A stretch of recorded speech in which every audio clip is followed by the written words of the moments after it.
A number of weeks ago, the Housing Commission that you set up issued a damning report about the failure of government policy to address the absolutely dire housing and homelessness crisis.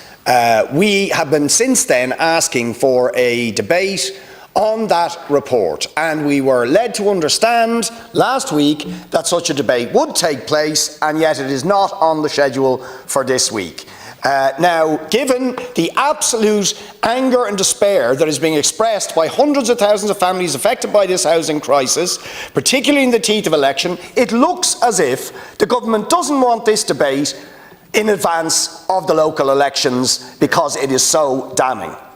Now, that is outrageous if that's the case. There is room on the schedule later this week to have the discussion on that report, which we got indications from the government we would be allowed to have. So the government should allow for those statements this week before the local elections take place. Thanks very much. So firstly, I have been briefed on the incident which took place in the North Inner City this morning. I understand that Garda Síochána have made an arrest. I want to thank them for their swift and effective response to this incident, but I'm also very sure that people who are in that area, particularly children who witness this, would be very distressed.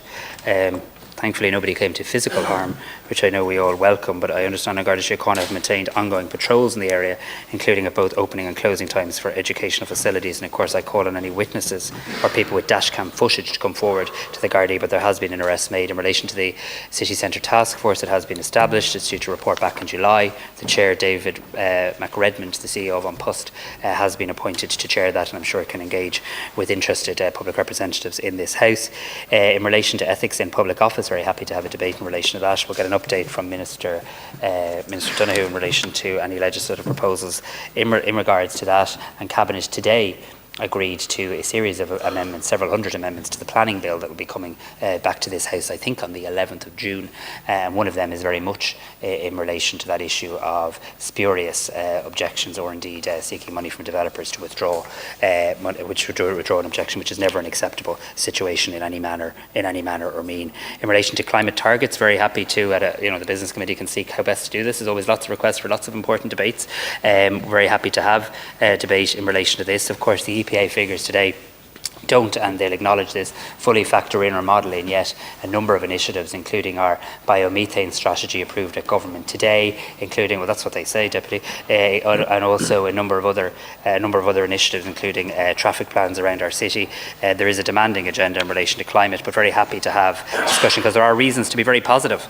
We are seeing our retrofitting numbers really soar, 80% up in 1 year alone. Our fuel use for heating fell very considerably in 2023 as a result, and we need to build on that positive momentum. In relation to the Housing Commission, we'd love to debate it with you, Deputy Boyd Barrett, because you were almost giddy with excitement in here last week about it. I'd love to know, do you support all of the 83 recommendations? Because I don't think you do. I don't think you support reference rents. I don't think you, and I get a little chance to speak too, if that's okay. I don't think you support reference rents. I don't think you support incentives for landlords, and I don't think you support any private investment fund. So there's 83 recommendations. The Minister has published our view on each and every one of them. Maybe you'd do the same in relation to yours, and we can certainly have that debate. But there was a very lengthy debate on housing for all in this House only as recently as last week. Unfortunately, some deputies decided to adopt their position on the report before they read the report. Deputy McGrath, I've never known someone who's against something. I've never. Please, Taoiseach, without interruption. I've never. Yes, can everyone just? Please. I've never known. Please. Sorry. Deputy Boyd Barrett, the Taoiseach is responding. Yeah, I've to just Deputy answered. McGrath. We're not having a further one this week. We had one last week. We've lots on the agenda this week. If you want to schedule it for the Business Committee, go for it. Deputy McGrath, I've never known anybody to be as enthusiastic about wanting someone to come back into this House to vote on, which you're so vehemently opposed to. I've never known somebody to be so eager to have the government table something for it to adopt which you wish to reject. That will come back in due course at a time of our choosing. Thank you, Taoiseach.